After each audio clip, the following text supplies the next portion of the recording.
시청자 여러분 안녕하세요. 이해 쉬운 K주식 분석입니다. 2025년 6월 1일, 오늘은 그 코칩, 종목 코드 16730이죠. 이 기업에 대해서 좀 깊이 들어가 보는 첫 시간입니다. 네, 코칩.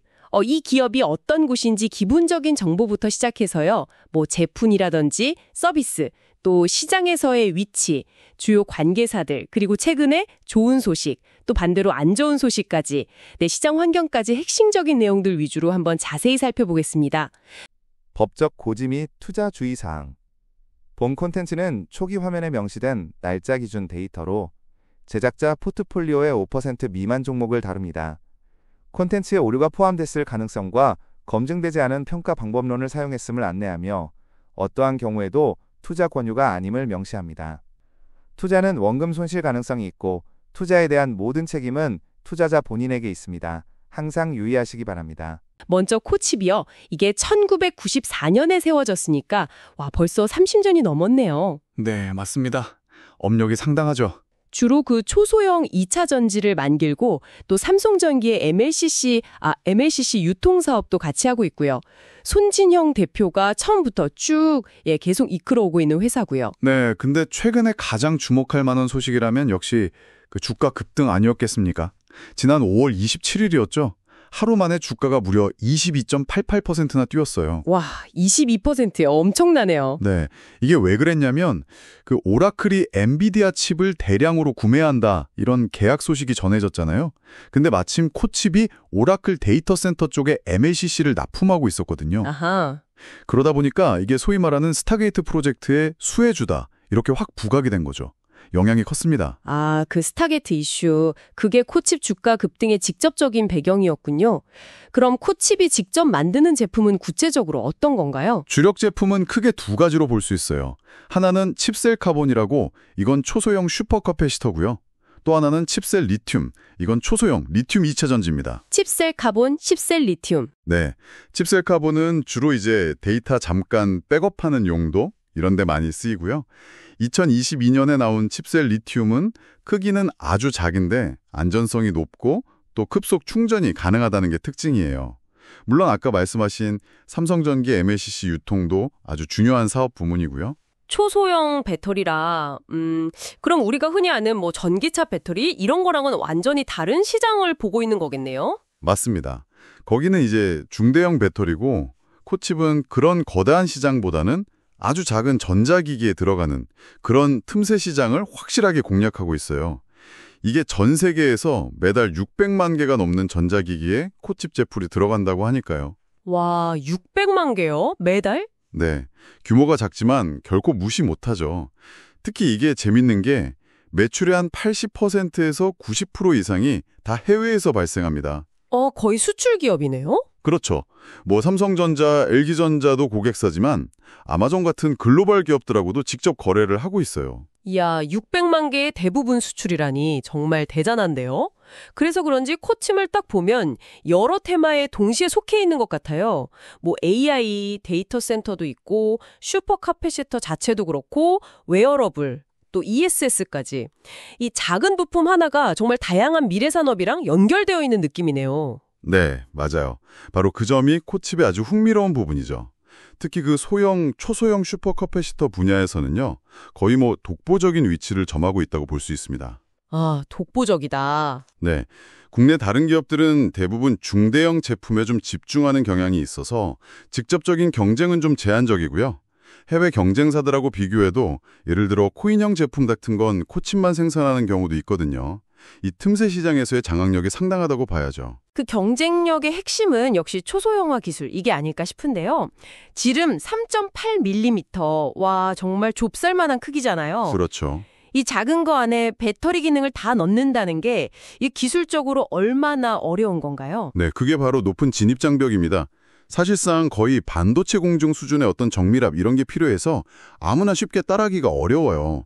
코칩은 이걸 가능하게 하는 자체적인 소재 기술도 가지고 있고 또 생산 설비 설계 능력까지 갖추고 있어서 가능한 거죠. 아, 설비까지 직접이요? 네. 그래서 정부로부터 뭐 세계 인류 상품 제조기업이라든지 글로벌 강소기업 이런 걸로 인정받기도 했고요. 기술력은 정말 확실해 보이는데요. 그럼 사업 파트너들 관계는 좀 어떤가요? 아까 삼성전기, MLCC 유통 이야기가 잠깐 나왔었죠? 네, 삼성전기하고는 관계가 아주 깁니다.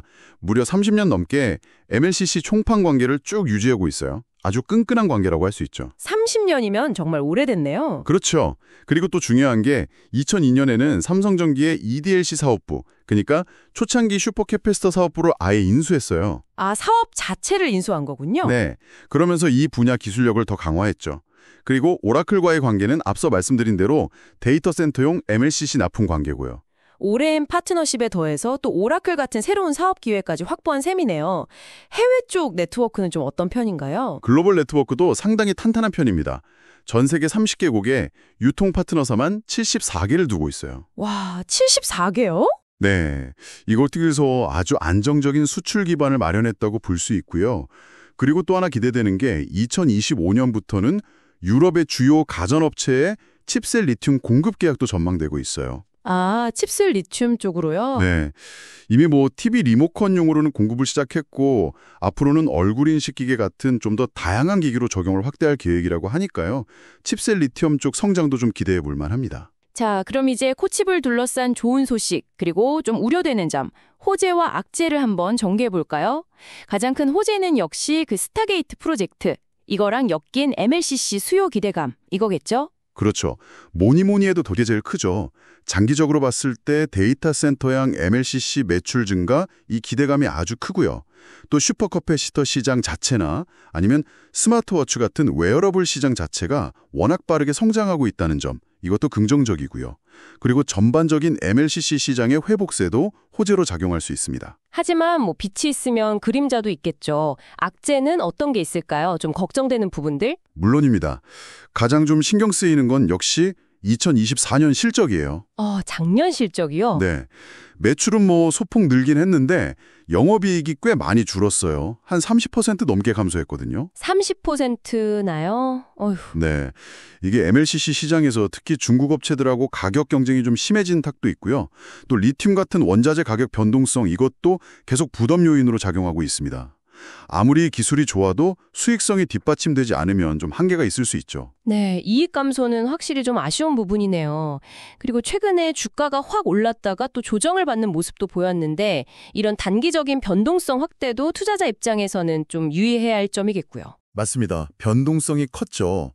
마지막으로 코칩에 영향을 미치는 큰 시장 흐름, 거시적인 환경 요인을 좀 짚어보면 좋을 것 같은데요.